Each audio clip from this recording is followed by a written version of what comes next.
Welcome, true crime enthusiasts, to a haunting journey into a case that shook Spain and beyond. If you're new here, please hit that subscribe button and join our community.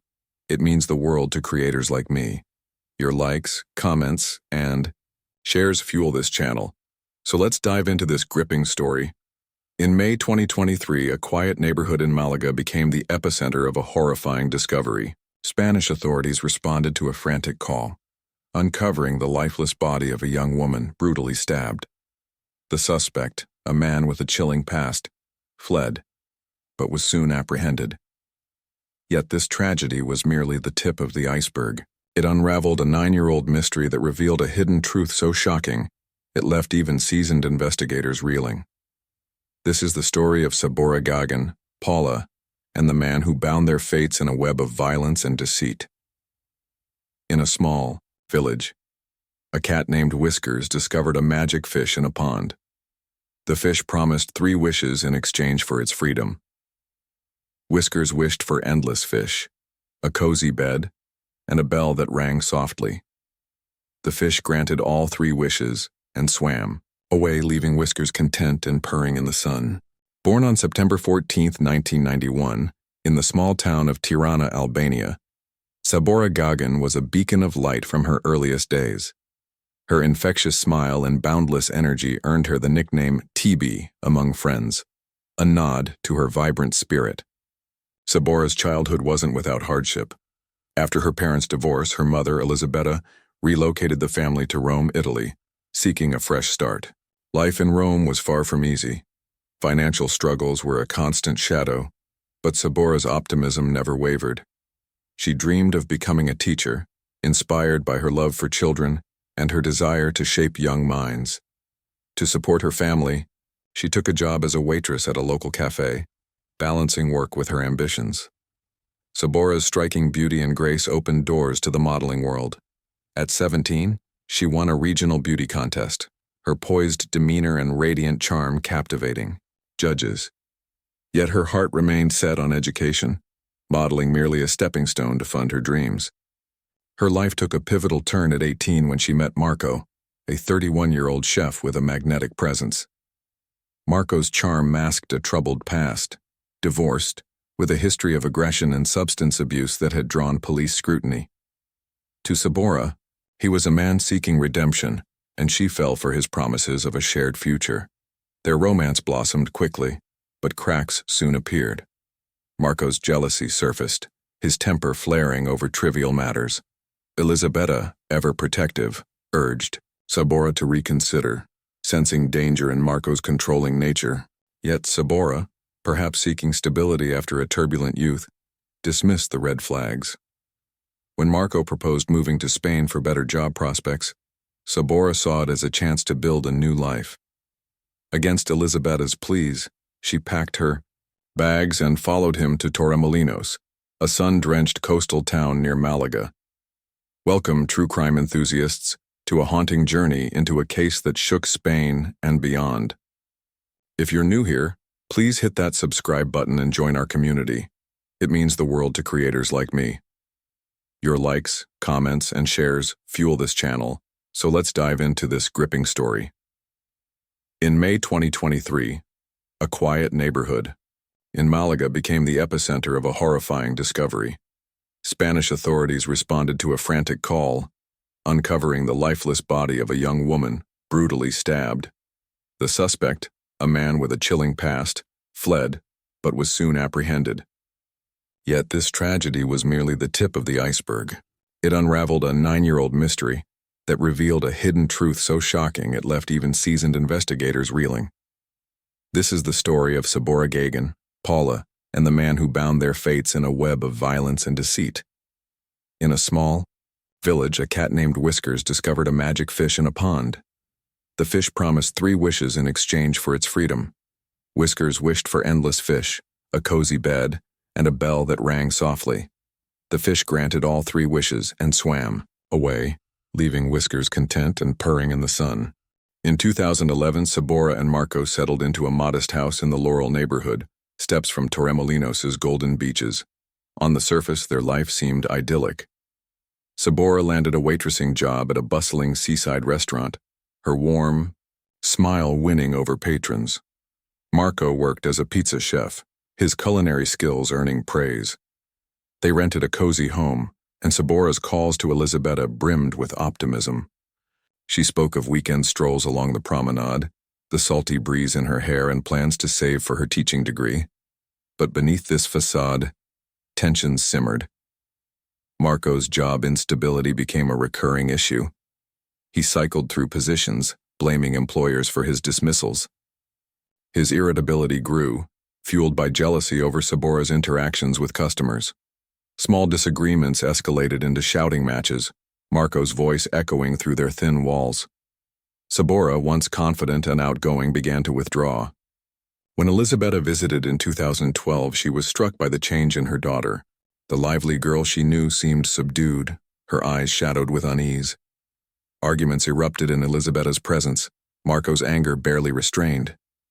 Sabora defended him, attributing his behavior to stress, but Elisabetta saw through the excuses. Sabora's past offered clues to her loyalty. Her family's struggles in Albania and Italy had instilled a sense of duty. She'd shouldered responsibilities young, working to ease her mother's burdens. In Marco, she may have sought a partner to share that load, only to find herself trapped in a cycle of control. By 2013, the relationship had deteriorated. Marco's aggression intensified. Neighbors reported hearing crashes and raised voices late at night. Sabora confided in Elisabetta about his possessive outbursts, admitting she feared his reaction if she left. Yet she clung to hope, believing love could mend their broken bond. In June 2014, Sabora made a bold move. After 3 years of turmoil, she ended her relationship with Marco and moved into a small apartment in Torremolinos. In a call to Elisabetta, she described her newfound freedom, likening herself to a butterfly, emerging from a cocoon. She was rebuilding, working extra shifts to save money, and planning to return to Italy. Her social media reflected this optimism. Photos of sunsets and beach walks, captioned with words of hope. But on July 7, 2014, Sabora vanished. Her last communication was a text to Marco, its contents never disclosed. Her phone went dead, her social media silent. For someone who called her mother daily, this was alarming. Elisabetta's heart sank. She contacted Marco, who claimed they'd argued, and Sabora had stormed out, leaving her belongings behind. His story shifted days later. He told police a security guard saw Sabora leaving with 2 suitcases, a detail the guard later denied. Marco's behavior grew stranger. He appeared at Elisabetta's home in Rome, feigning concern. Over coffee, he spun a tale of regret, insisting he'd searched for Sabora himself. Yet, his conflicting accounts, claiming she'd gone to Argentina or was seen with an unknown man, deepened suspicions.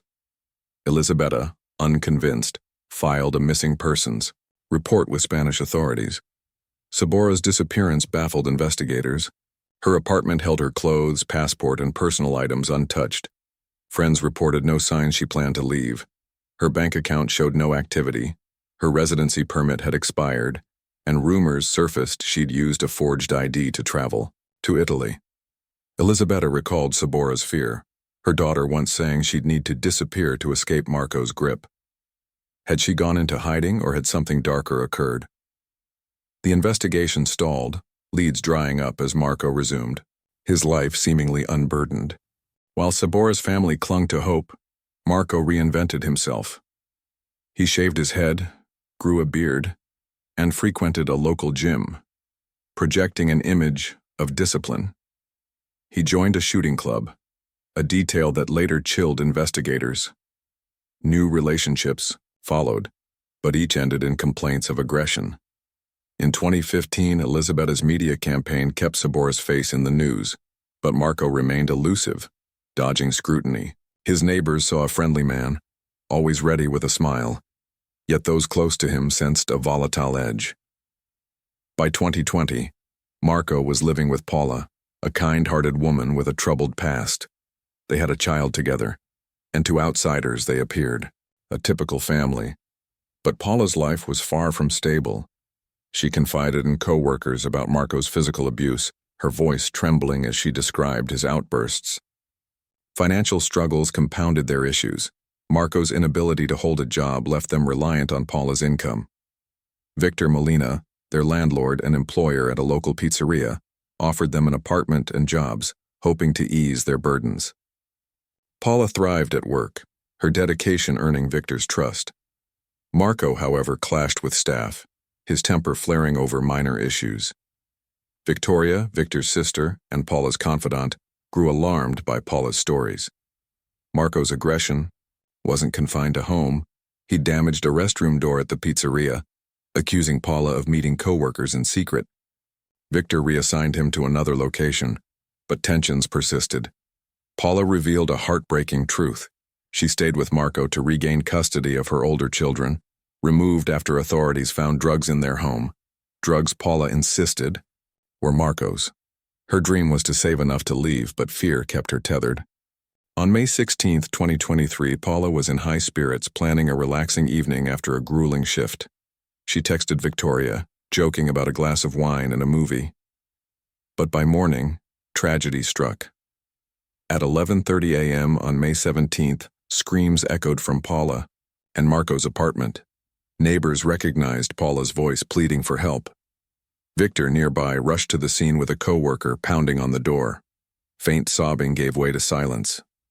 Marco opened the door, calm and composed, claiming Paula was resting. His demeanor unnerved Victor, especially after recent events. A missing kitchen knife from the pizzeria had heightened suspicions. Victor fetched a spare key while the coworker called police.